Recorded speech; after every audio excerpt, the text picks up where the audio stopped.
Welcome to another deep dive. Today, we're going to tackle a real cold case, one that's both fascinating and pretty eerie, the disappearance of an F-89C Scorpion jet and its two pilots over Lake Superior. Back in 1953, we've got some declassified reports to go through, radar data, even some eyewitness accounts, all to try and make sense of this whole thing. It's one of those cases where the Throw it- more you look into it, the more questions you end up having. Exactly. So for those who haven't heard of the Kinross Incident, let's set the scene. It's November 23rd, 1953. Freezing cold night over Lake Superior, near Kinross Air Force Base in Michigan. Our two pilots, Felix McCall and Robert Wilson, are up at their F-89C on a routine training mission when things take a very strange turn. And the really unsettling part is that despite all the searches they did, absolutely no trace of the plane or the pilots was ever found. Which is where the mystery gets even deeper. Before we get into all the different theories, let's talk about the pilots themselves. What do we know about Monclaw and Wilson? You mentioned they were on a training mission, so were they rookies? Not at all.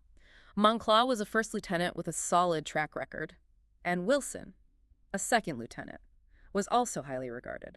Both were experienced pilots, well respected in the Air Force, with no history of anything that would suggest they weren't competent in the cockpit. So nothing in their backgrounds that raises any red flags.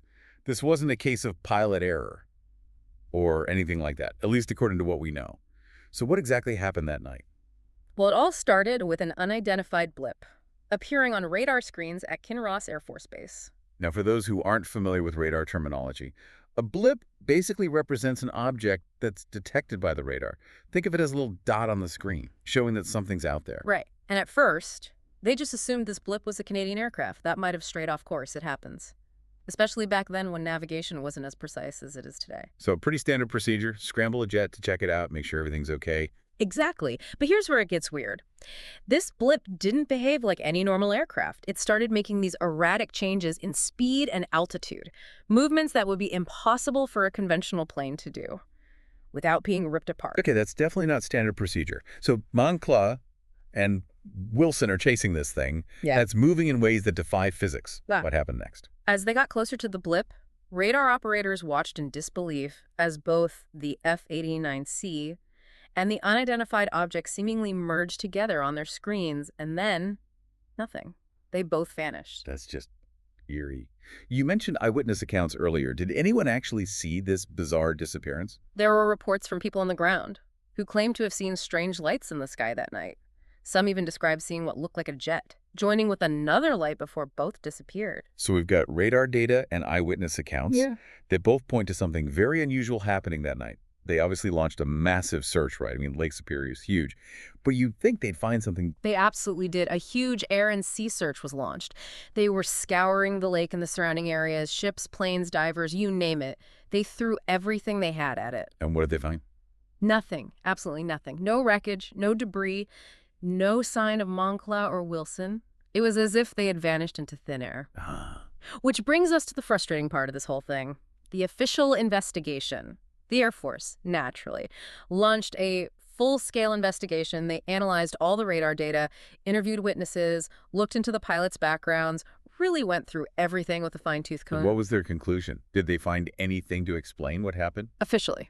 They came up empty. The report basically said, we don't know. It's incredibly frustrating, especially when you consider the size of the search and all the resources they dedicated to finding answers. So we have a vanishing act with no explanation. No wonder this case has become such a breeding ground for theories. Let's dive into some of those. What are the main theories that have been put forward to explain the Kinross incident? Well, there are several, and they range from the more plausible to the more, how we say, imaginative. Let's start with the most straightforward one. The possibility of a mid-air collision. That seems reasonable enough on the surface. Maybe Monclaw and Wilson accidentally collided with that Canadian aircraft they were sent to investigate? Yes, that's the initial thought. However, there's a big problem with this theory, the lack of debris. If two planes collided, especially over water, you'd expect to find something. Even if the impact was catastrophic, there would be fragments, pieces of the aircraft, personal effects. But the search teams found absolutely nothing. That's a good point. Okay, so maybe not a collision. What about pilot disorientation? Could it be that Monclaw and Wilson got disoriented during the chase, lost control of the aircraft, and crashed into the lake? That's another theory that's been considered. And to be fair, it's not entirely out of the realm of possibility. The erratic movements of the blip could have disoriented the pilots, leading them to make a fatal mistake. Especially if they were pushing their F-89C to its limits, trying to keep up with this thing. Precisely. However, we run into the same issue as the collision theory, the lack of wreckage. Even if the plane broke apart on impact, you'd still expect to find something. Lake Superior is deep, but it's not bottomless. And the search efforts were extensive. So, two seemingly plausible explanations, both undermined by the complete absence of any physical evidence. It's like they literally vanished into thin air, which I guess brings us to the more unconventional theories, and I think we all know where this is going. UFOs. Right. The Kinross Incident is, understandably, a popular case among UFO enthusiasts. The strange behavior of the blip, the sudden disappearance, the lack of wreckage, it all seems to fit the narrative of an encounter with something extraterrestrial. It's easy to see how people would jump to that conclusion, especially when you've ruled out the more conventional explanations. But is there any actual evidence to support the UFO theory? Beyond speculation. That's the tricky part. There's no smoking gun, no hard proof. But the lack of a definitive explanation, combined with eyewitness accounts of strange lights in the sky, keeps the UFO theory alive. And you have to consider the historical context as well. This was the 1950s, the height of the Cold War, and there was a lot of anxiety and paranoia surrounding the possibility of advanced Soviet technology. People were primed to see UFOs everywhere. So a mix of genuine mystery and Cold War paranoia. It's like a recipe for a conspiracy theory. Speaking of which, I think there's another theory we need to address, one that often pops up in cases like this. The government cover-up? Ah, yes. The classic, they're hiding something from us angle. In the context of the Kinross incident, this theory typically suggests that the government might have recovered the wreckage of the F-89C, and are keeping it secret for some reason. Perhaps they discovered something they didn't want the public to know about, something related to the unidentified blip. Exactly. Or maybe the incident revealed a technological vulnerability, something they wanted to keep under wraps.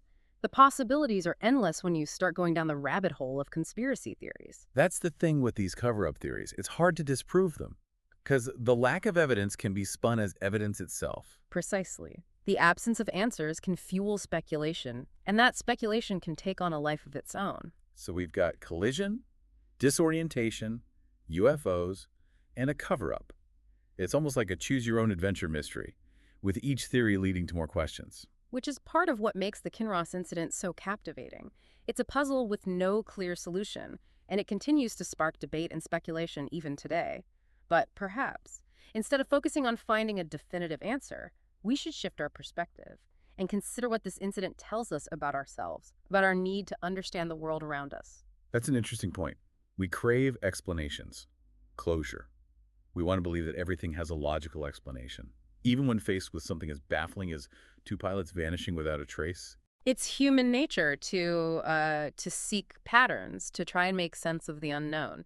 And when we find something that just doesn't have an easy explanation, we tend to fill in the gaps with our own beliefs and assumptions. So in a way, the Kinross incident becomes a sort of Rorschach test. People see what they want to see in it, whether it's a testament to, the fallibility of technology, proof of extraterrestrial life, or evidence of a government conspiracy. What's interesting here is that even without a definitive answer, this incident forces us to confront the limits of what we know. It reminds us that there are still mysteries out there that defy easy explanation, despite all of our scientific advancements and technological prowess. That's a humbling thought, isn't it? To think that in our age of instant information and global connectivity, we can still be baffled by something, like a plane disappearing from radar. Absolutely. And it's a testament to the enduring power of mystery. The Kinross incident continues to capture our attention because it taps into our deepest curiosities about the unknown. After spending all this time with this case, going through the reports, the theories, the speculation, what stands out to you the most? For me, it's the complete lack of evidence, despite a massive search effort involving state-of-the-art technology for the time. No trace of the F-89C or its pilots was ever found. That, in itself, is incredibly strange. It's like they were erased from existence, gone. No wonder this case has spawned so many different theories.